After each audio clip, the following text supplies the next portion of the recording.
Okay. Yeah, I couldn't get it together. I couldn't get the work right. All right. Thank you for tuning in to Let's Talk Relationship 101. And I'm sorry for my technical difficulties, but I got it situated now. So let me get straight to the point. I got an inbox about a specific topic, and today's topic is about deceit. There's actually, and I will reveal the sex of the person today, a young man. He's been dating this woman for about 8 months. Yeah, I think he said 8 months. I didn't write my notes. I didn't got any notes, anything. So I'm just going off the top of my head today. He said about 8 months, and everything was good. They have a phenomenal relationship, and they have a long distance relationship. And he didn't give me any details about his career or anything like that. But he found out that his girlfriend is a stripper. He knew that she worked at night, but he didn't know, what type of work she did or whatever.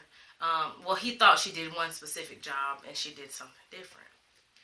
And his question to me was, how should he handle the situation? Because he feels like that's the ultimate deceit. If she's lied to him about that, what else has she lied about? Because he is 8 months into this thing, and he didn't know that he was dating a stripper. He said that he knew that she had a wild side, but he didn't realize that she was a stripper.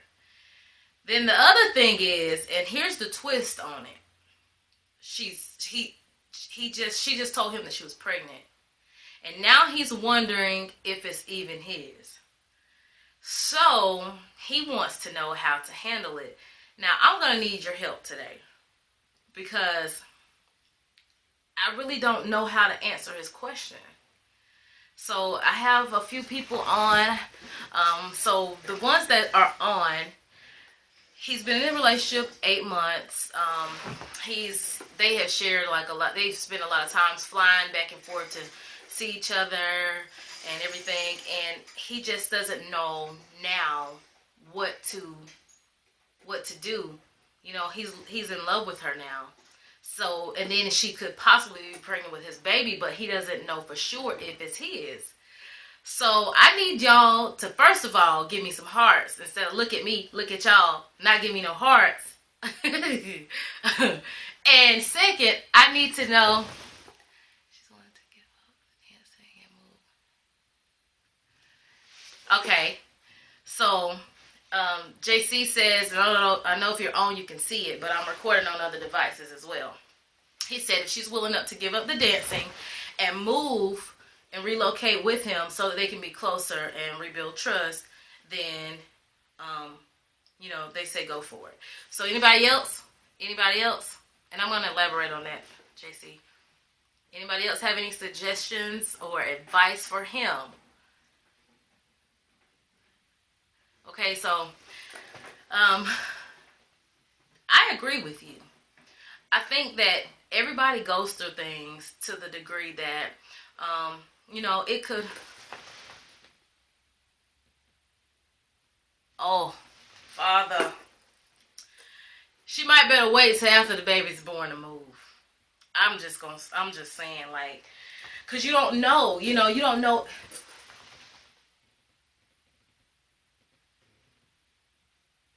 Okay. Keisha, I think that's Keisha, yeah. She agrees with JC. And I agree with that as well, because I would even go as far as saying wait until the baby's born. Now, because she lied, she has to deal with the consequences of him possibly, not off the bat saying, oh my God, let's celebrate.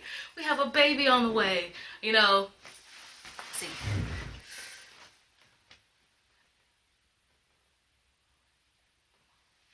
I agree. And it's all about trust, because now you have to think about it like this. They're long distance. Now she's in wherever. He didn't specify their location, and I didn't want to know. I just want to know bare minimum so I can just, I've been slipped up and told, and expose the people for everything. So, so he's got to deal with the fact now, and she does as well, because now the trust has been broken. And long distance relationships are good for some people, but very stressful for others. And the thing about it is, if we go, if it's already stressful, and he did specify that it was stressful, and let's see.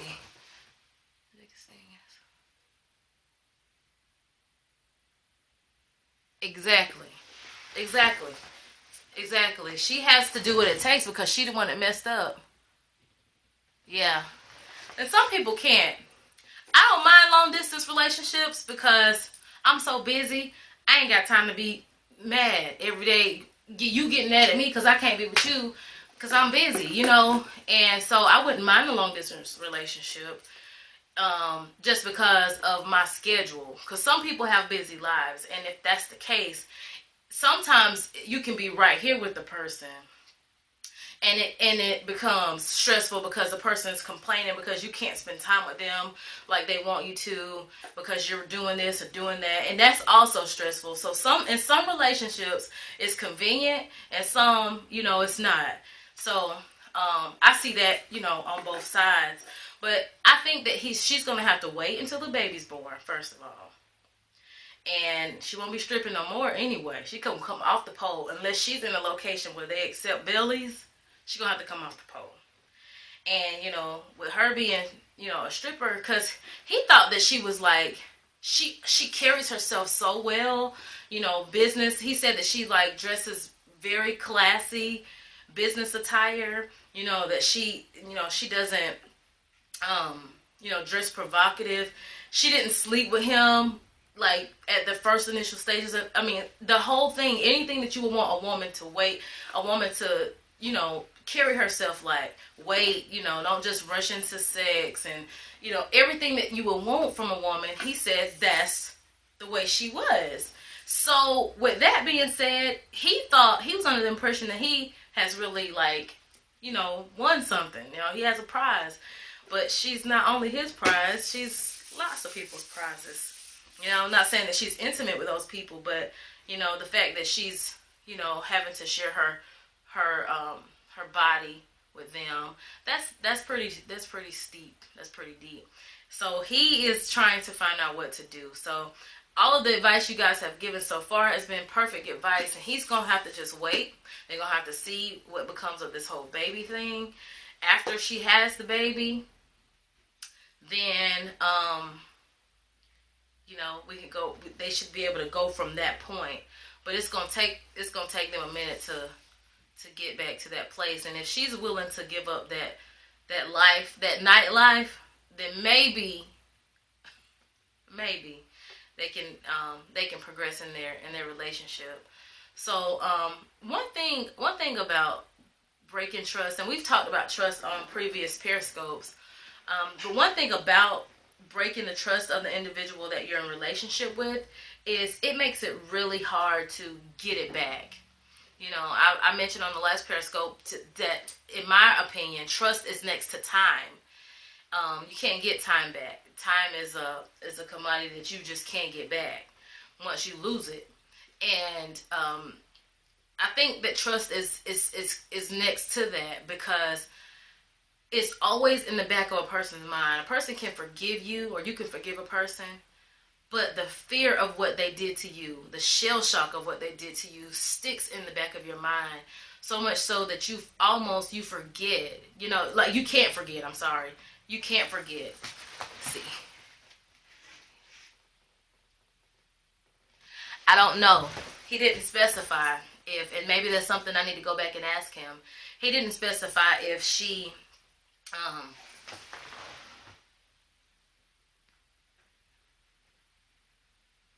it's Marilyn Monroe. You said that she should have been up front. She should have. And then that way he could have decided. The best thing to do in any situation is to allow a person to decide. The best thing that you can do for a person, the worst thing you can do for a person is take them of their ability, rob them, or rape them of their ability to decide.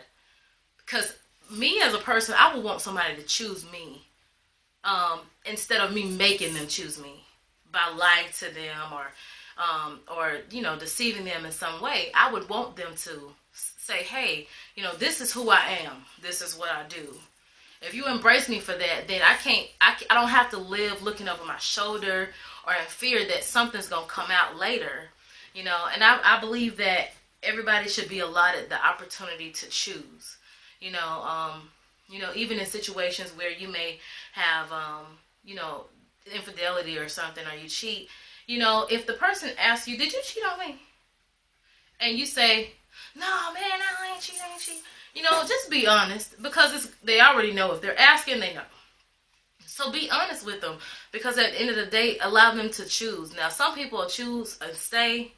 And I was talking to a friend of mine. What's that? Marilyn Monroe. Yes, that is very true. And I was talking to a friend of mine, and the worst thing, what happened to him was that somebody stayed in the relationship after finding out that he had cheated on her. He had cheated on her. She stayed in a relationship, but she beat him up for every little thing. She used that as a manipulative tool and a controlling tool to keep him, where it was that she wanted him. So he couldn't, if he did anything outside of the normal or whatever, she'd be like, bringing that situation up. And that's wrong. If you stay with somebody and you forgive them, or you say that you forgive them, you have to really forgive them. Now, they can't keep opening the same wound. Now, they can't keep doing the same thing over and over, because like I said before, that brings about scar tissue. And when scar tissue is the hardest thing to heal, even during labor and delivery or pregnancy, when you have a baby and you have a cesarean, if after the third child, the doctor don't advise you to have any more kids. They try to promote you to get your tubes tied, because you cannot continue to cut that same area and then it heal. You can get to the point where the tissue is so scarred that you cannot heal, or they have to create a different incision. So you cannot continue to hurt somebody or cut somebody in the same place over and over again. If they forgive you, then you're making it impossible for them to believe you or trust you or rebuild that trust, because you're taking things to a place where it's almost impossible, because you're going to keep opening the same wound. So I think that we all agree that he's going to have to just wait it out. This is going to be a torturing period, but he's going to have to wait out the situation, and he's going to have to, wait until she has the baby, see if it's his. And I need to ask him if he did have someone else outside of the or if she had been unfaithful, because I didn't ask him that. So if she has been unfaithful, then he definitely, hey. But if she's stripping, that's huge. That's huge. If she's stripping and didn't tell him about that, that means other men. I know some places you can't touch the stripper or whatever, but sometimes they can, put the money in the little thong piece or, G-string piece or whatever, and, but that's lap dances, and that's just not right. That ain't right. So at the end of the day, and I thank you all for tuning in. This is not going to be a long Periscope this evening at all. I'm trying to cut them down to 15 minutes, because I've been going like 20 minutes. The first Periscope was like 30 minutes now. Showing out. So, I know everybody may be on lunch break or something like that, so I don't want to hold your time. But I really appreciate you all tuning in and chiming in and actually talking back to me, because sometimes y'all be sitting there and it's just like crickets, and I can't hear y'all. I can't see no hearts. Y'all still ain't giving me no hearts, and I know I'm talking good stuff. So, one, thank you. Thank you. So, but I'm going to continue to chime in. Listen, people, tell people about Favorite Gal 84. Tell them about Let's Talk Relationship 101. Tell them to tune in every Friday morning at 11 a.m. And I have a group on Facebook that I also post on. It's called Let's Talk Relationship 101. You can find me on Facebook under Courtney Fluellen, and that's Fluellen. You can find me on Facebook. Follow the group as well. And also feel free to inbox me. Inbox me topics. You will not be exposed for your question. You can ask the question for another friend. And just make sure everybody tune in, because it's things that happen in relationships that people don't like to talk about. They don't like for other people to, know that they're experiencing these specific things, but they want to know how to fix it or how to approach it. So feel free to inbox me for your friend, or inbox me for yourself, and we'll talk about, topics, and we'll get this thing rolling. So thank you all for tuning in. I love you all. And as time goes on, I want to hear back more from you, because the people that talk back to me, I want to bring you on, to my quote unquote, Let's Talk Relationship One-on-One show. Because I want, at the end of the day, we're gearing up to February. February 5th is going to be stupid, y'all. There's going to be an event, and it's going to be entitled, What's Love Got to Do with It? And I have a panel of 3 women and 3 men. And when I tell y'all, this thing finna get so real. And when I tell y'all the favor of God that's on my life and the people that agreed to do this, it's going to blow your mind. So I am going to release that information in December. We are going to have a panelist release date. And so in December, we'll talk about who's going to be on the panel and gear up. It's only going to be, the admission is free, but there is going to be a chef, a professional chef there, actually a Chef E, and we're going to have catered food. The food is going to be, oh my God, it's going to be set up so beautiful, and you don't want to come and not eat, because you're going to smell that food. So your meal ticket is $8. It's only $8. So your admission is free, but your meal ticket is $8. So you're not going to want to miss this food. This food is going to be phenomenal. Anybody that's ever had Chef E, they know about it. Some of y'all know. Y'all know about Chef E. Some of y'all don't, but you're going to know. February 5th is going up, and I was torn between locations, if we were going to have it in Delville, Alabama, or Dothan, Alabama. And today, it was solidified that it will be in Dothan, Alabama. So I will get back with you on the venue, and more details are to come. Thank you all for tuning in. I love you, and see you next Friday at 11. Thank you for tuning in to Let's Talk Relationship One. See you next